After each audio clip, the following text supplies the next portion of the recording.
What would God appreciate? By Krishna's mercy. Satatam kirtayanto ma, yatantash cha dridhavrata, namasyantash cha mam bhaktya, nitya yukta upaste. Quote, always chanting my glories, endeavoring with great determination, bowing down before me, these great souls perpetually worship me with devotion. Lord Krishna, Bhagavad-gita 9:14. When dealing with friends, immediate family members, extended relatives, colleagues, and even children under our care, a sort of knowledge base gathers over time. We learn things about them. We become familiar with their habits, their timings, their shifts in mood, and their priorities. Pertinent to this discussion, we also learn what they like and they don't like. We might even know for certain what sets them off, such as what words or phrases will trigger them, in something like a Pavlov's dog experiment. To that end, if we are a well-wisher, if we are not inimical, we try to stay within the boundaries of the side of preference. If one of our friends dislikes Chinese food, for instance, we will eliminate that group from the possible restaurants to visit for dinner. If our family really enjoys playing tennis, we might set an appointment in the future to play with them. This is basic human interaction, but what happens when we breach the boundaries of the mortal realm and deal with the Askara place? That realm has a proprietor who is always Akshara. He is also Avyayam, or imperishable. That place and that person are not limited in the way that we currently experience limitations. Nevertheless, there is still a person, Purush. He is the topmost person, in fact. He is Purushottama.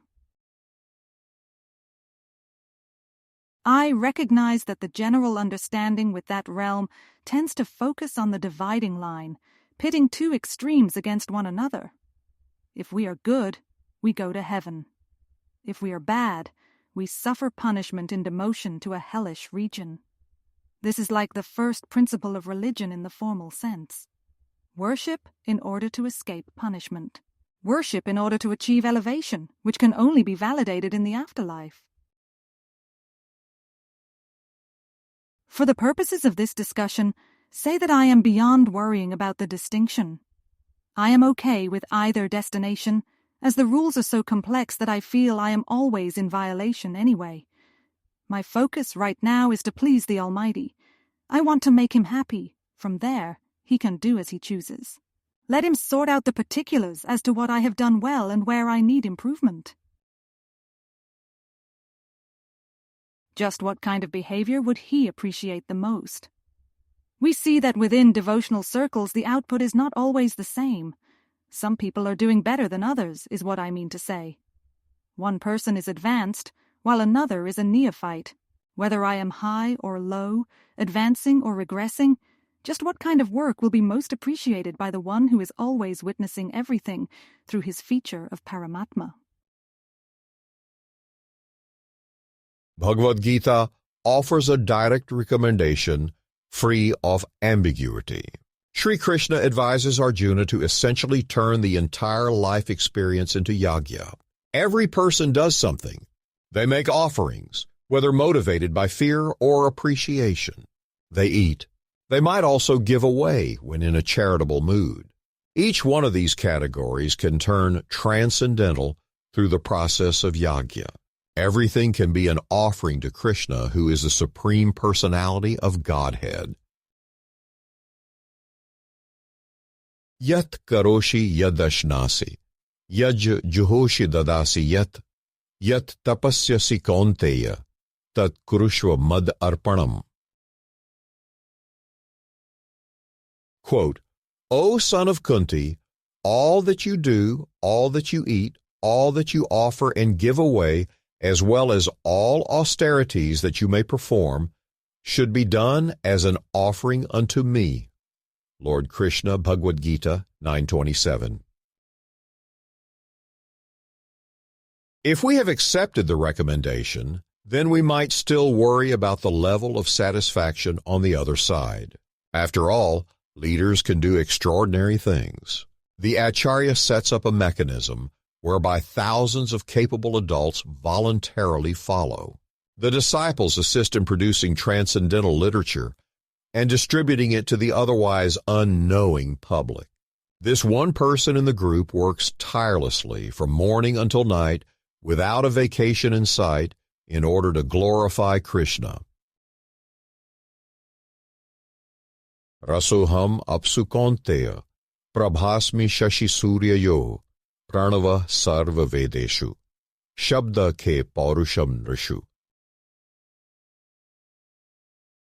Quote, O son of Kunti, Arjuna, I am the taste of water, the light of the sun and the moon, the syllable in the Vedic mantras. I am the sound in ether and ability in man.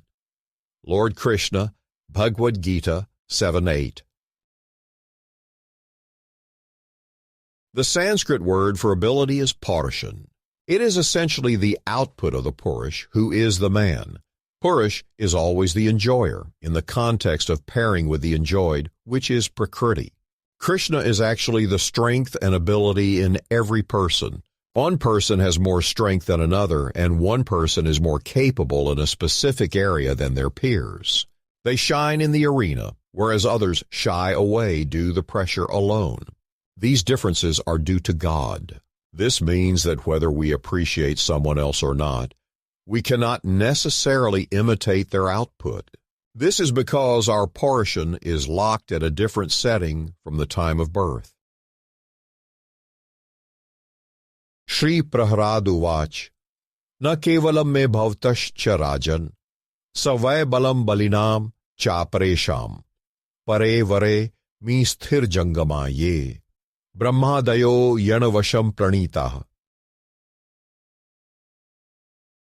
Quote, Prahlad Maharaj said, My dear king, the source of my strength, of which you are asking, is also the source of yours. Indeed, the original source of all kinds of strength is one. He is not only your strength or mine, but the only strength for everyone. Without him, no one can get any strength. Whether moving or not moving, superior or inferior, everyone, including Lord Brahma, is controlled by the strength of the Supreme Personality of Godhead, Srimad Bhagavatam 7:8.7. If we are limited by the setting of ability, what areas can we actually impact? When serving the Supreme Lord, what criteria might differ from person to person in a way that can be manipulated by desire? What traits will indicate a stronger desire over someone who is not necessarily committed? How can we determine who is serious about appreciating God as opposed to those who are not yet firmly convinced of the need? One metric to consider is dedication. Bhagavad-gita reveals that the surrendered souls are always chanting the glories of the Supreme Lord. They are under the protection of the divine nature, or Prakriti. A key term mentioned is Drita Vrata. This is like a dedicated vow. In other words, the devotion is strong. Just how strong? Enough to warrant the protection of the divine Prakriti. Drita Vrata is a sign of steadiness. This is something we can control more or less. We may not be as capable as that devotee we admire, who has amazing output to their credit, but we can configure steadiness. We can choose whichever devotional activity suits our ability and then follow that activity in a determined vow. In closing, to make happy how, consider determined vow, that even with ability scant still the names can chant, and the glories to sing, steady and offerings to bring, day after day repeating the same, taking full protection in name.